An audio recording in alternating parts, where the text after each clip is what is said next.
শুভ বিকেল বন্ধুরা। এই যে গরম গরম চটপটি নিয়ে আসলাম, আর এই চটপটিটা আমি কি দিয়ে সার্ভ করছি সেটাই দেখাচ্ছি। আমার হাতের করা চটপটির মশলা দিয়ে দিলাম।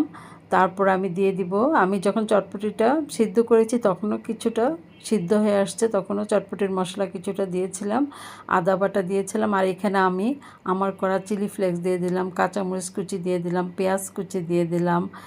তারপর আমি দিয়ে দিব গন্ধরাজ লেবু, আমি গ্রেট করে দিয়েছি, এতে করে অনেক বেশি ভালো লাগে। দিয়ে দিলাম বেশ খানিকটা ধনিয়া পাতা কুচি, দিয়ে দিব ডিম সিদ্ধ গ্রেট করে।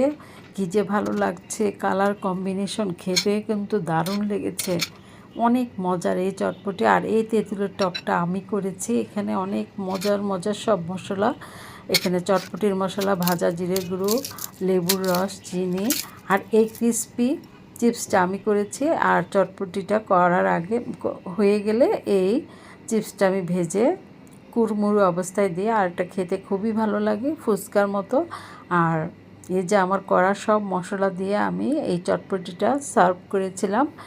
বাড়ির সবাই তো খেয়ে ফিদা হয়ে গেছে, এত মজার ছিল। তো আমরা এইভাবে নিজেরাই স্বাস্থ্যসম্মত উপায়ে খেতে পারি। তো আল্লাহ হাফেজ।